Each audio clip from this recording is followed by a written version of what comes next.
Happy Halloween, everybody! I am very, very excited today for this video because I am filming it on actual Halloween, and my goal is that it gets up on Halloween. I'm going to literally try and edit it and upload it right after I finish filming it.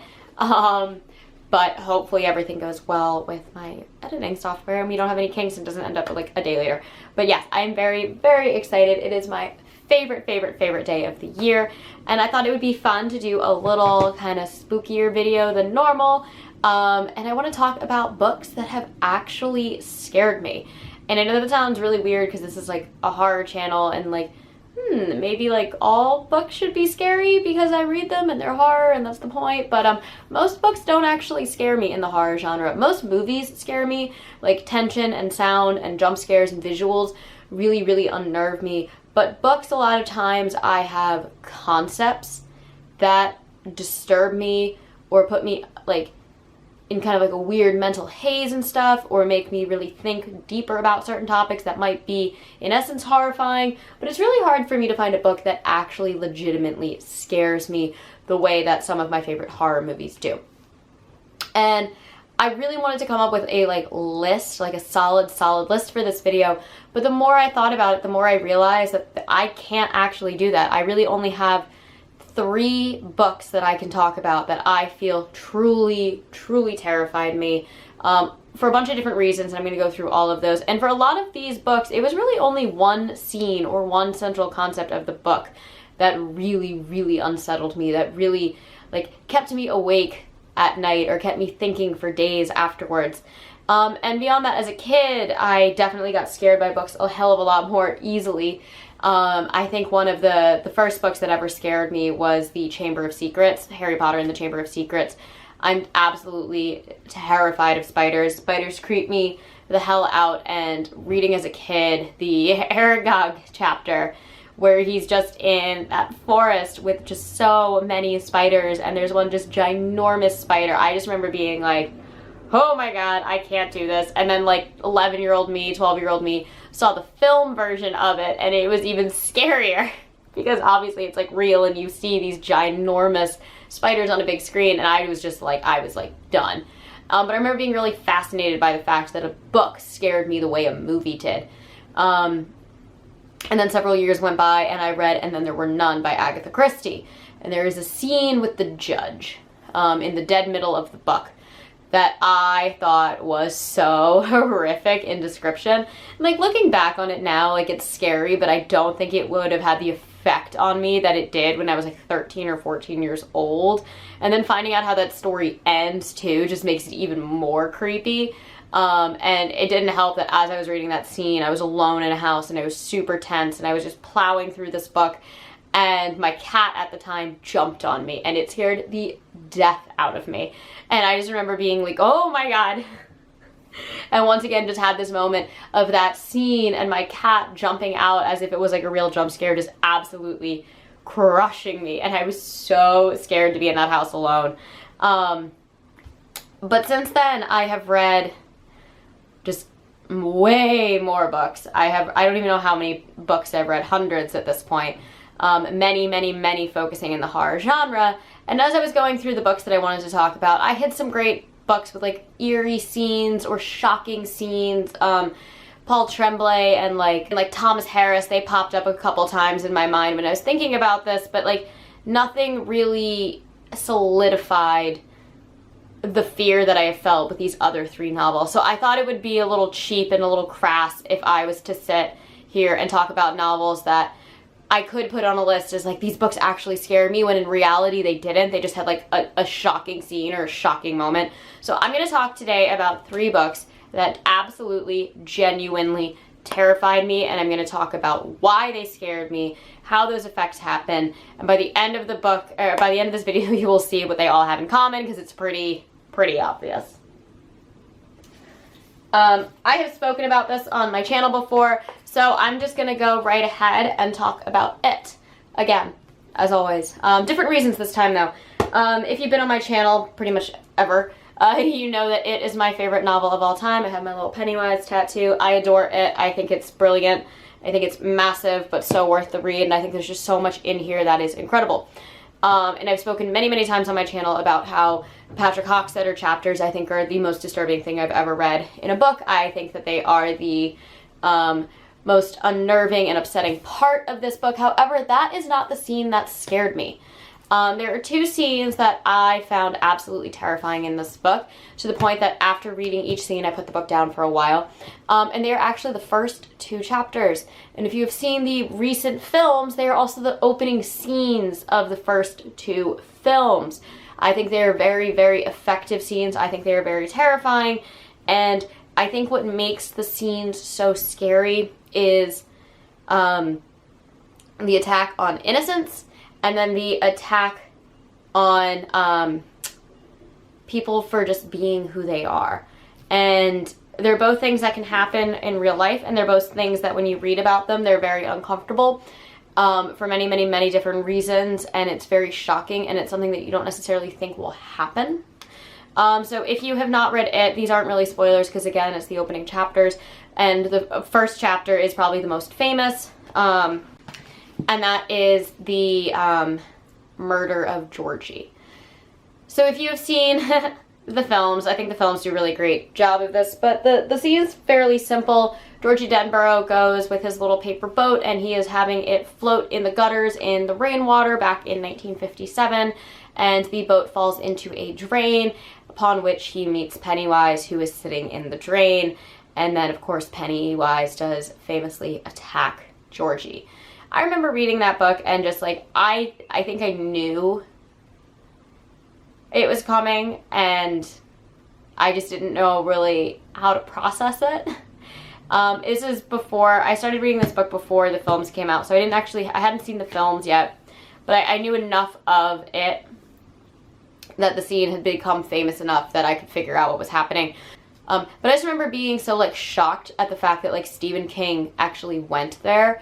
And again, it's just simply this child who did absolutely nothing wrong, and his entire world is ended at the beginning of the book. And I just remember it being so shocking and strange and unsettling. And it just really, like, sat with me, because it was like, how could that happen to, like, an innocent child? And then on top of that, how could that happen and that be one of the most famous scenes from the book? This is how the story starts, which means it's just going to get more depraved from there. And then you get to the second chapter, which in my opinion is scarier. And it is the brutal attack on a gay couple in Derry simply because they are gay. And I just remember it being so heart-wrenching, because at the very beginning of the chapter, there's nothing supernatural at all. It's just real people that could exist in today's reality, even though it's set in the 80s in that point. But these people still exist, and that's why it translates so well into the second film. Hurting people simply for who they love and who they are. And granted, it's Stephen King, so then he, like, takes it up to 11, and Pennywise gets thrown in there, and it just becomes a bloodbath. But I just remember the fact that it was so believable as something that could happen in today's society. Still, this book was written in the 80s, and it is 2022 now, and that could still and still does happen. And I just remember the juxtaposition of, like, Pennywise with Georgie versus this poor innocent couple with just these, like, hooligans, these horrific human beings who just did that because they could. It was so much scarier than the entire Georgie scene, and the entire Georgie scene was awful, but there is never really going to be a supernatural cosmic clown in a gutter, but these people exist today. And I just remember the way King writes it, you're just so immersed in the story that, like, it's just everything that surrounds you. His writing is so eloquent and descriptive and serves up such a purpose, and at the same time you're reading something just so horrifically graphic and hateful, and it could happen, you know? And it's almost like the fact that, like, the clown shows up at the end, you're like, oh, okay, this isn't based on something real, because there's a clown now, and I am in a work of fiction.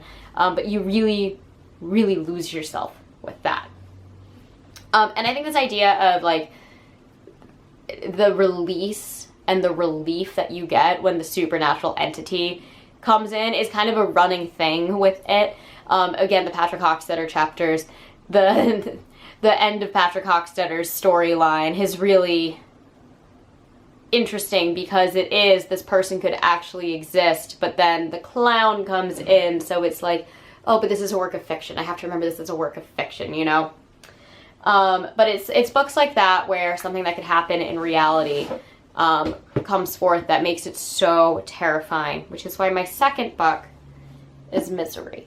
And I would argue that this book scares me more than any book ever, and the main reason being because I didn't see the film until a few years ago, but I read this book about 10 years ago, and there's a scene in this book that to this day still sticks with me, and it has taught me a valuable life lesson about entering apartment buildings, which I will get to in a second. But for those of you guys who have never read Misery, it is the story of an obsessive superfan who rescues her favorite author who has been in a horrific car crash in the middle of winter, and she tries to nurse him back to health, but when she finds out that he's planning on ending his series, she wants him to fully rewrite it and pretty much tortures him and captures him until he writes her the perfect story. And it is this idea of obsession. It is this idea that when we have our heroes, they're not always who we think they're going to be. There's this weird separation between fame and reality. And I feel like we all get the veiled goggles of what a famous person would actually be like. Like we always have to think the best of them because they are almost like idols for us. And then when we find out they're not who we want, it's really heartbreaking. And in this story, Annie Wilkes just takes it to the absolute utmost extreme. Now, the thing that's interesting is this book is very difficult to read. It's hard to get through because it's just two people in a room with one doing horrible things to somebody who is trapped and injured and unable to get anywhere and get any help. And it's just so claustrophobic and upsetting, and there's so much tension in this. And this is going to be a minor, this is going to be like a minor spoiler, and I apologize for that. But at the very, very end of the book, the author who has been kidnapped is back with his normal life, and he goes into his house and hallucinates that Annie Wilkes is behind the couch and attacks him. And I don't know why that scene stuck with me so much, because I have now spent the last 10 years of my life, whenever I come home, checking behind a couch to make sure a murderer is not there. And it's just so weird and unexpected. And because it's this like dream sequence hallucination kind of thing, it has that effect again that we had with Pennywise showing up at the end of that second chapter, where it's like, oh, that wasn't real, that couldn't happen. It wouldn't actually make sense that she would be there. However, we have been so trained into the story and fully engrossed in the story that you believe that the impossible could happen. And I thought it was so effective in such a bizarre way that all of the stuff that truly, truly could happen, there's nothing supernatural in this book. It was originally written to be a Richard Bachman book, and Bachman, he tries very hard to do stories that aren't going to be supernatural, almost like his like The Long Walk and Rage. You know, there are these books that it's just strange circumstances that you are in. There's no clown, there's no haunted hotel. It's all very, very plausible. And you get kind of roped into this crazy, super claustrophobic, dense, horrific scenario. And then when you're free from it momentarily, you get immediately taken back because of the trauma that was there. And I thought the way that Stephen King executed it was so well done. And it made me realize at the end of the book that I was actually scared of Annie Wilkes. And while I was uncomfortable reading the entire novel, it wasn't until this like fake out jump scare that happened in a book, which is hard to do a jump scare in a book, that all of a sudden I was like, oh my God, I am actually scared of this type of person. I am actually scared of this obsessive fan. And it's totally ruined like the idea of stans for me. Like stalker fans, or, you know, from like the Eminem song. And I just think it's so wildly interesting. And to this day, whenever I say like I'm a fan of something, right? Like I'm a huge fan of My Chemical Romance. I'm a huge fan of horror movies and horror franchises. I never want to be like, I'm a super fan. I never want to be like, I'm your biggest fan. Because to me, that phrase and the the correlation that you can take from that is so unsettling. And so unnerving. And again, it's scary because it can happen. It does happen, and it's real. So that being said, I'm sure you guys have now seen, can guess what my theme is here, because I'm now going to be talking about Gerald's Game by Stephen King. This is actually the book that I read the most recently. I read this back in 2019 when I was in Hawaii, because for some reason I thought this would be a great beach read. I don't know why I thought that. And this book was scary. And it's interesting because what scared me the most in this novel is actually the supernatural elements. And I think it's the supernatural element because of what it represents. So the story of Gerald's Game is about a woman who is stuck, handcuffed to a bed in a remote cabin where her husband has just died of a heart attack, and she can't free herself from the handcuffs. And the entire book is pretty much told through her sitting on the bed trying to escape. And it's what, like 400 pages long, 360 pages long. This is one of the best books that I've ever read from Stephen King. I also think it's the most like underrated. I feel like a lot of people don't read it. And I do think the book is much more, I like the book a lot more than the films. And it's not to hate on Mike Flanagan, because I think Mike Flanagan does amazing horror stuff, but I don't think he was able to fit everything into the film that should have been there for the story to perfectly work. But to me, the scariest thing about Gerald's Game isn't the situation that, again, is super, super, super real. Isn't the horror that this woman suffers both while she is stuck in this bed, as well as she's having her life pretty much flash before her eyes and going through all of her past trauma. What I've always found most terrifying about Gerald's Game is the space cowboy. In the movie, he's called the Moonlight Man, but in the book, he's called the Space Cowboy. And I actually really prefer the Space Cowboy because I think it's a little bit more on the nose as to what it represents. And I'm not going to ruin the story for you. But up until you figure out who and what the Space Cowboy is, our main character Jesse pretty much infers that it's something else. And when you figure out what that something else is and what that something else means and how it has now manifested there in that room with her, it is so scary. And one of the things that I think makes it so scary is that she is so convinced it is this thing. And the levels and depths of it being what she thinks it is, and this manifestation of who she thinks it is literally just the result of compartmentalized trauma that she finally has to face. And granted, when you find out what the Space Cowboy is in reality, it's all of a sudden somehow even scarier because it's something plausible, right? Like, it's something that could actually happen. And I just remember that twist, like, I don't want to ruin anything for you guys, but the twist of what the Space Cowboy is really got me. And yet it wasn't as scary as what Jesse thought it was. And I just remember reading that and just being like, this is the most terrifying, unsettling, upsetting concept. And it has me to this day always checking like the foot of my bed and always checking the corners in my bedroom before I go to sleep, because it was just such pure evil and disgust that Jesse thought that it was. And it was almost a relief when you found out it wasn't what she thought it was. Even though it could arguably be scarier when you find out what it actually is. This is so hard to talk about without ruining the twist of this book. And I don't want to ruin it because I think everybody should read Gerald's Game. And I think everybody should be as absolutely terrified by the Moonlight Man, by the Space Cowboy, as I was. And I do think that that was what Flanagan's film missed. I don't think the Space Cowboy was nailed the way that it is in the book, because while yes, it's disturbing, it relies a lot on quick cuts and jump scares and not just the primal fear that Jesse faces in the book. And I just thought it was absolutely phenomenal. And those are the three things that scare me the most. When there's this concept of something that could happen in reality in today's world, where the supernatural element is what makes you feel safer because you know it's fictional, that is effective horror. And I feel like King is such a master at that. And I read a lot of King's books, and not all of them have scared me.